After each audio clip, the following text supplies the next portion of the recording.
English टी20 blast के अंदर आज के दिन का पहला मैच जो कि वॉर्सेस्टरशायर और डरहम के बीच में खेला जाएगा न्यू रोड वॉर्सेस्टर के उस मैदान पर, जो कि वॉर्सेस्टरशायर का अपना होम ग्राउंड भी है। वहां पर 3 मुकाबले खेले भी जा चुके हैं। तो पिच रिपोर्ट क्या कहता है वहां के बारे में और कैसी पिच आज देखने को मिलने वाली है, और उसके बाद दोनों टीमों की जो कंडीशन फिलहाल इस टूर्नामेंट के अंदर है, जिसमें वॉर्सेस्टरशायर की टीम भी और डरहम की टीम भी 6-6 मुकाबले खेल चुकी है। नॉर्थ ग्रुप में दोनों टीमें आती हैं, लेकिन अगर बात करें वॉर्सेस्टरशायर की तो उन्होंने 6 में से 2 मुकाबला केवल जीता है, बाकी चारों मुकाबले हारे हैं, जिसमें से पिछले 2 मुकाबले बैक टू बैक ये टीम हार करके यहाँ पर पहुंची। तो कंडीशन तो इनकी उतनी अच्छी है नहीं, लेकिन वहीं पर डरहम की बात करें, इनकी स्थिति बिल्कुल उल्टी है इनके मुकाबले। वहीं पर डरहम की बात कर रहे थे हम, तो ये भी टीम 6 मुकाबले जीती है, लेकिन 6 मुकाबले खेली है लेकिन 4 जीती है और केवल 2 हारी है, और उसमें से भी पिछले 3 मुकाबले बैक टू बैक ये टीम जीत करके यहाँ पर आ रही है। तो ये जो परफॉर्मेंस इस टूर्नामेंट के अंदर की है इन दोनों टीमों की, काफी हद तक मोराल जो हाई है वो यहाँ पर डरहम की टीम का ही रहेगा। बाकी जो स्क्वाड अनाउंस किया गया है आज के इस मैच के लिए, उसको देखते हुए कौन सी टीम मजबूत पड़ेगी और कौन से डिफरेंशियल प्लेयर्स आज के इस मैच के लिए बेस्ट होंगे आपकी टीम में आने वाले,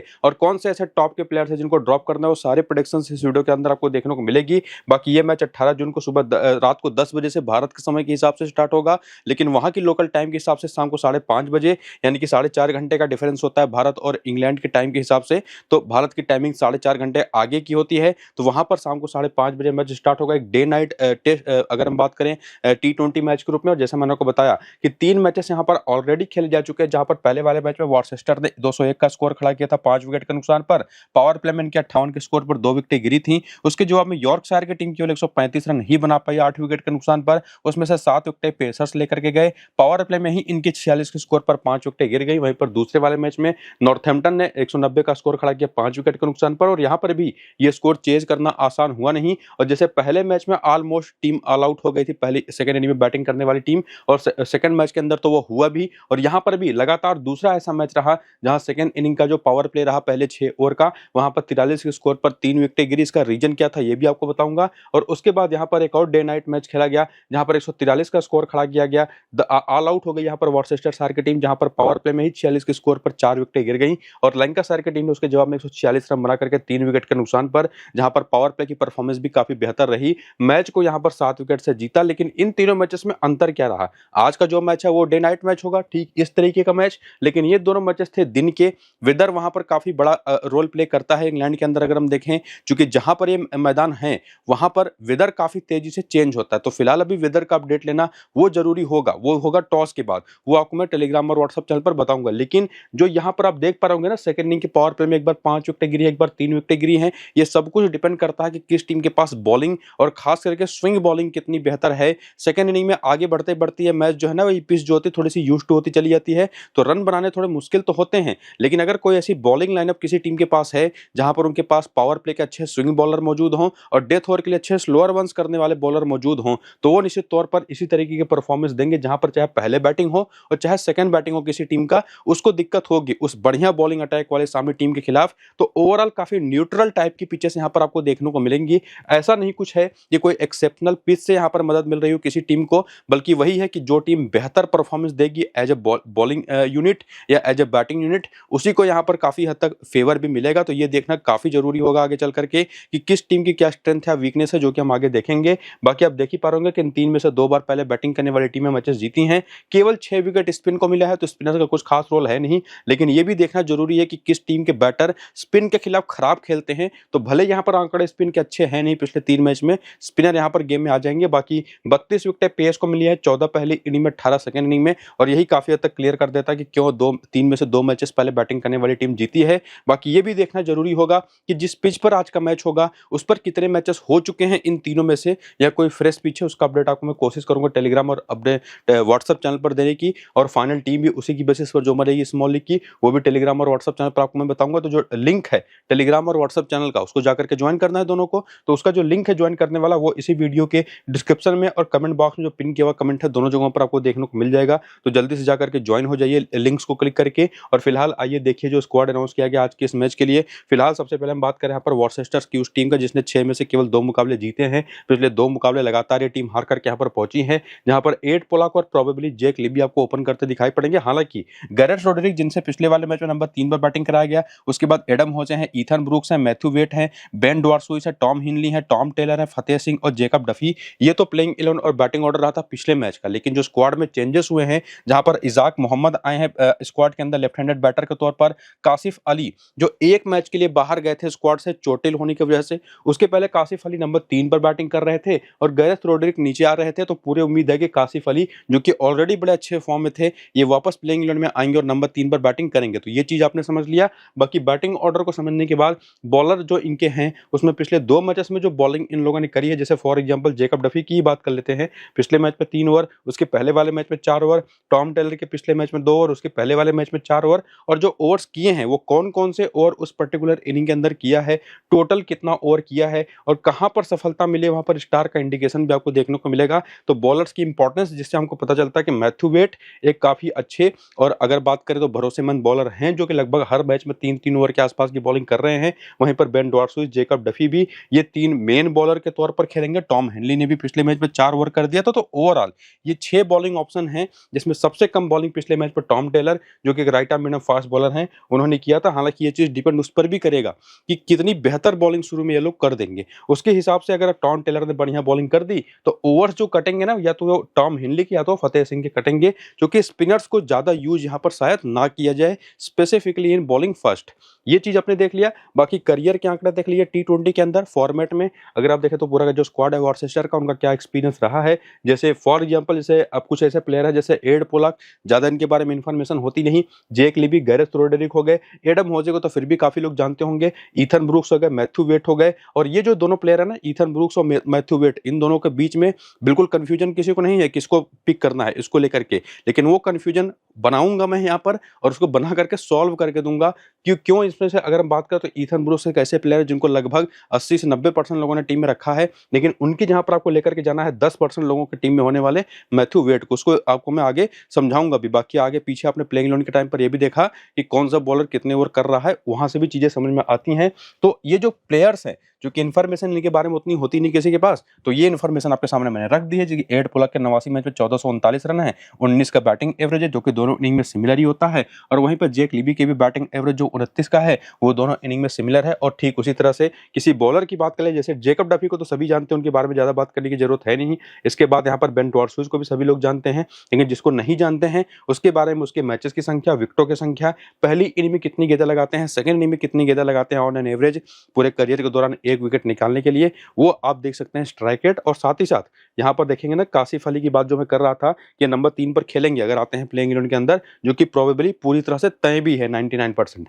33 मैचेस में 644 रन है, 25 का एवरेज है, जो कि दोनों इनमें काफी सिमिलर है। तो वॉर्सेस्टर के सभी प्लेयर्स की एक्सपीरियंस को समझ लेने के बाद, और ध्यान रखिएगा वो जो आंकड़े हैं ना टी20 के, वो काफी हद तक एक्सपीरियंस आपको क्लियर कर देंगे। लेकिन यहाँ पर अगर आप आकर के रीसेंट फॉर्म देखें, ये जो वॉर्सेस्टर टीम है इनके प्लेयर्स की इस सीजन के अंदर खेले गए मैचेस में जो परफॉर्मेंसेस निकल करके आई हैं, जिसमें एड पोलाक की केवल एक, ये जो 69 की पारी देख रहे हैं ना, इसमें ये कंफ्यूज आप मत करिएगा कि बड़ा अच्छा पारी खेल गए।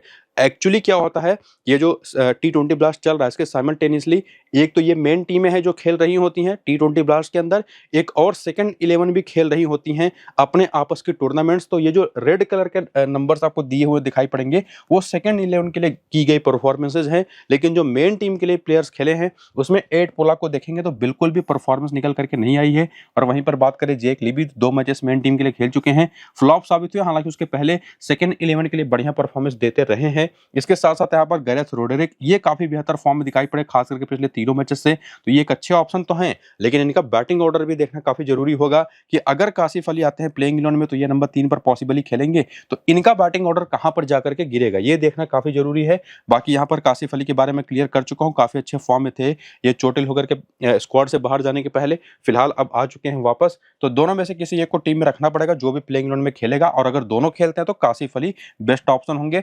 बाकी एडम होजे भी काफी बढ़िया फॉर्म में रहे हैं, ये भी एक अच्छे ऑप्शन होंगे, हालांकि पिछले 2 मैच से कुछ खास नंबर्स आए नहीं है। ईथन ब्रूक्स की बात करें तो पिछले 2 मैच से बॉलिंग करी नहीं है, हालांकि उसके पहले लगातार बॉलिंग कर रहे थे, सफलता भी निकाल करके दे रहे थे, एक एक विकेट और बल्ले से रन भी बना करके दे रहे थे। इसी वजह से आप देखेंगे सिलेक्शन परसेंटेज इनका काफी हाई है ऑलराउंड सेक्शन में। लेकिन एक और चीज आप देखेंगे कि पिछले 2 मैच में चूंकि बॉलिंग करी नहीं, तो इन्हीं की तरह अगर बात करें एक प्लेयर और है ऑलराउंड सेक्शन में जिनको लोगों ने टोटल इग्नोर करके रखा है। आपने ये भी देखा कि मैथ्यू वेट ने पीछे लगातार 3-3 ओवर पिछले दोनों चारों मैचेस में किए हैं और सफलता भी निकाल करके दी है और ये बैटिंग भी कर लेते हैं। और अगर आप उस वजह हिसाब से देखें तो ईथन ब्रूक से ज़्यादा थोड़ा सा रिस्की तो होगा, चूंकि ज़्यादातर लोगों ने इनको लिया नहीं है और उसी में अगर ईथन ब्रूक से बॉलिंग करा गए ये लोग तो निश्चित रूप से दिक्कत हो सकती है आपको।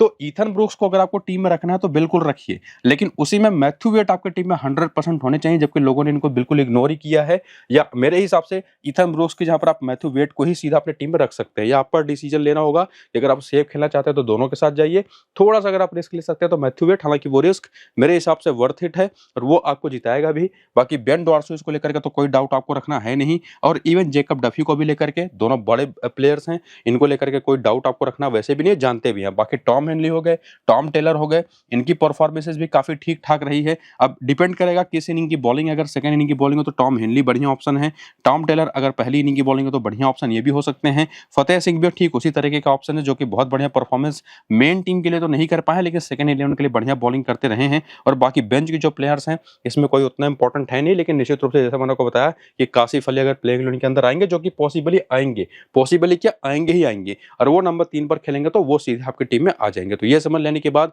कि किस प्लेयर की क्या यूटिलिटी है, कौन बेस्ट होगा आपकी टीम के लिए, आकर के हेड टू हेड के आंकड़े अगर आप देखें कि ये वॉर्सेस्टरशायर के प्लेयर जब डरहम के खिलाफ खेलते तो कैसी परफॉर्मेंस देते, तो 8 ब्लॉक के 7 मैच में 170 रन है और एक ही मैच पर 77 रन की पारी खेली थी उन्होंने, बाकी के 6 मैचेस में बिल्कुल परफॉर्मेंस आई नहीं है, तो कंसिस्टेंसी बिल्कुल दिखाई नहीं पड़ेगी। लेकिन जेक लिबी ने बढ़िया काम किया टीम के खिलाफ, 4 मैच 133 रन 78 का हाईएस्ट स्कोर, वहीं पर गैरेथ रोड्रिग्स ने कुछ खास किया नहीं है। एडम होजे की भी 7 मैच 113 रन 29 का हाईएस्ट स्कोर है। इसके बाद बात करें मैथ्यू वेट और ईथन ब्रूक्स की, तो उसमें से मैथ्यू वेट ही बेहतर दिखाई पड़ रहे हैं नंबर्स में, हालांकि वो भी बहुत अच्छा नहीं नंबर है, लेकिन बेन डॉर्सो को लेकर तो वैसे डाउट आपको कोई रखना है नहीं, टीम में आपके आएंगे, इनके भी नंबर बेहतर दिखाई पड़ते हैं। बाकी किसी के भी नंबर अगर बेहतर हैं तो हैं कासिफ अली के, जो कि 100% टीम में ना सिर्फ खेलेंगे बल्कि हमारी टीम में भी होंगे, और एडम फिंच के भी 2 मैच में 2 विकेटें हैं। तो कमजोरी तो सामने वाली टीम के खिलाफ रही है इनकी, वॉर्सेस्टरशायर वाली टीम की, और जो कि इस टूर्नामेंट के अंदर भी ज्यादा परफॉर्म कर नहीं पाई है। बाकी अपने होम ग्राउंड पर कैसी परफॉर्मेंस देते हैं ये लोग, जो कि जहां पर ये मैच आज का खेला जाएगा वो वॉर्सेस्टरशायर का अपना होम ग्राउंड है। तो वहां पर एड पोलक ने 21 के एवरेज से रन बनाए हैं, बाकी 32 का एवरेज है जेक लिबी का, 18 मैच 442 रन, तो ये तो वैसे भी बढ़िया ऑप्शन रहेंगे। गैरेथ रोड्रिग्स के नंबर्स उतने बेहतर हैं नहीं, वैसे भी बैटिंग ऑर्डर में नीचे आते हैं कासिफ अली के खेलने के बाद। बाकी एडम होजे 15 मैच में 29 का बैटिंग एवरेज है, 413 रन है, तो ये तो अच्छे ऑप्शन होंगे ही। ईथन ब्रूक्स और Matthew Wade as all-rounder, Matthew Wade तो बेहतर दिखाई पड़ते हैं जब बॉलर, लेकिन उसी में ईथन ब्रूक्स के भी 10 मैच में 8 विकेट हैं, तो मैं दोनों को सजेस्ट करूंगा टीम में रखिए अगर आप बिल्कुल भी रिस्क नहीं लेना चाहते, या आपको ये भी देखना पड़ेगा कि क्या ईथन ब्रूक्स की जगह पर कोई बेहतर ऑप्शन आपके पास अवेलेबल है तो आप उसको भी ट्राई कर सकते हैं। लेकिन मैथ्यू वेट को आपको बिल्कुल भी इग्नोर नहीं करना, ना तो बेन डॉर्सो को, और उसके साथ साथ टॉम हेनली के भी 1 मैच में 21 रन है, 1 विकेट है, और इवन टॉम टेलर के 9 मैच में 12 विकेट है इस मैदान पर, नंबर्स काफी बढ़िया हैं, और ये पहली इनिंग की बॉलिंग के लिए हाईली सजेस्टेड रहेंगे मेरी तरफ से।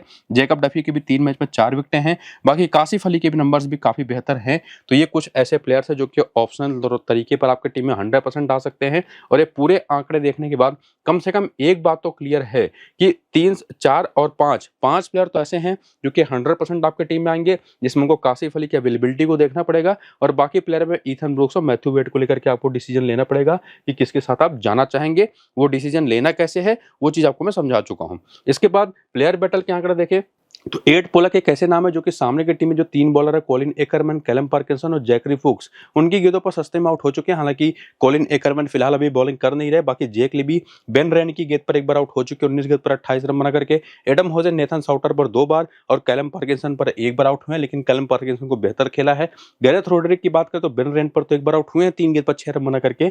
ऑफ स्पिन पर 25 गेंद पर 20 रन बना करके 2 बार आउट हो चुके हैं, तो थोड़ी सी वो दिक्कत रही है स्पिन खेलने को लेकर के इन प्लेयर्स को। बाकी ईथन ब्रूक्स भी लेग स्पिन पर फंसते हैं, 5 बार आउट हो चुके हैं, 85 गेंद पर 70 रन बना करके, उसमें से नेथन साउटर ने भी 1 बार आउट कर रखा है, वो भी एक लेग स्पिनर हैं। ब्रेड डी ओलिविएरा जो कि पॉसिबली ओपन करेंगे, अगर खेलेंगे आज किस मैच में तो हो सकता है कि एड पोलक के जहां पर ओपन भी कर जाएं, तो इनके भी आंकड़े पीछे से देख लीजिएगा। बाकी इनके भी नंबर्स यहाँ पर आपके सामने हैं। और इसके बाद आते हैं यहाँ पर हम दूसरी टीम की तरफ जो कि है डरहम की टीम, और इनकी भी प्लेइंग 11 और बैटिंग ऑर्डर को अगर आप देखें, बेसिकली जो स्क्वाड अनाउंस किया गया है तो कुल टोटल 13 मेंबर का स्क्वाड है, जहां पर ग्राहम क्लार्क हैं, एलेक्स लीस हैं, ओली रॉबिन्सन है, कॉलिन एकरमैन है, विल रोड्स है, जिमी नीसाम है, बेन रैन है, जैकरी फुक्स, नेथन साउटर, मैटी पॉट्स और कैलम पार्किंसन है। तो नामों को ही देख करके आप काफी आइडिया लगा सकते हैं ये टीम सामने वाली टीम से काफी सुपीरियर दिखाई पड़ ही रही है। बाकी इनके बॉलर्स कहां पर कितने ओवर की बॉलिंग कर रहे हैं, टोटल 6 बॉलिंग ऑप्शन है इस टीम के पास, जिसमें सबसे कम बॉलिंग वही करेगा जो जिस इनिंग की बॉलिंग होगी उसके पर बेस करेगा। हालांकि इसमें अगर आप देखें तो बेन रैन मैटी पॉट्स और जैकरी फूक्स 3 ऐसे बॉलर हैं जिन पर आप पूरा भरोसा कर सकते हैं कि मिनिमम 3 ओवर तो करके देंगे। बाकी नेथन साउटर, कैलम पार्किंसन, इन पर डिपेंड करेगा कि इनसे कितनी बॉलिंग कराई जाएगी। हालांकि जिम निशाम भी उसमें एक नाम है, जो उसके पहले वाले मैच में तो 4 ओवर कर गए थे, लेकिन पिछले मैच में केवल 2 ओवर किए थे। तो वो बाकी के 3 बॉलर होंगे जिन पर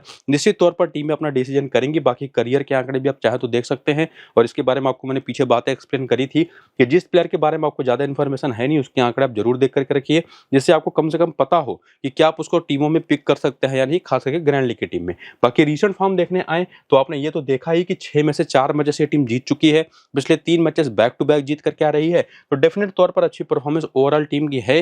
तो ओवरऑल प्लेयर्स की भी परफॉर्मेंस काफी अच्छी होगी, जिसमें ग्राहम क्लार्क तो उतना बेहतर नहीं कर पाए। अगर आप देखें तो पिछले जो 6 के 6 मैचेस है, केवल एक पारी अच्छी आई थी 40 रन के पहले मैच में, लेकिन एलेक्स लीस ये भी जो कि बहुत अच्छे फॉर्म में दिखाई नहीं पड़े थे, लगातार अच्छा स्टार्ट ले रहे थे, बड़ी पारी में कन्वर्ट नहीं कर पा रहे थे। पिछले मैच में बढ़िया काम किया, 62 रन की पारी खेली। ओली रॉबिन्सन ने भी 21 और 0 की पिछले 2 खराब पारी, लेकिन बीच में 2 पारियां आई हैं, तो कंसिस्टेंसी का इश्यू इनके साथ दिखाई पड़ेगा आपको। लेकिन विकेट कीपिंग सेक्शन में ओली रॉबिन्सन ही एक बेस्ट ऑप्शन है जो कि आपके लिए। हालांकि गैरेथ रोड्रिग्स भी एक ऑप्शन है, लेकिन अगर कासिफ अली खेलेंगे, जो कि आपको मैं बता भी चुका हूं पीछे, तो वो उतने बेहतर ऑप्शन होंगे नहीं। बाकी कॉलिन एकरमैन बिल्कुल परफॉर्म नहीं कर पाए हैं। विल रोड्स की बात करें तो यूटिलिटी स्मॉल लीग की बेसिस पर उतनी बेहतर है नहीं, लेकिन अगर आप ऊपर से टॉप 4 जो खिलाड़ी हैं, इसमें से केवल 1 या 2 बैटर या मैक्सिमम 2 बैटर भी अगर आप रखते हैं ना, तब तो विल रोड्स एक अच्छे ऑप्शन होंगे डिफरेंशियल। वरना आप इन्हीं की जहां पर ग्राहम क्लार्क को भी ट्राई कर सकते हैं या कॉलिन एकरमैन को भी ट्राई कर सकते हैं। बाकी जिमी निशाम, इनको आप मिस कर नहीं सकते, नंबर्स देखेंगे तो काफी शानदार हैं। इवन बेन रेन, ये भी तगड़े बॉलिंग ऑप्शन। अगर आप देखें तो पिछले 6 मैचेस में 2 wicket, 1 wicket, 5 wicket, 3 wicket, 2 wicket, 1 wicket,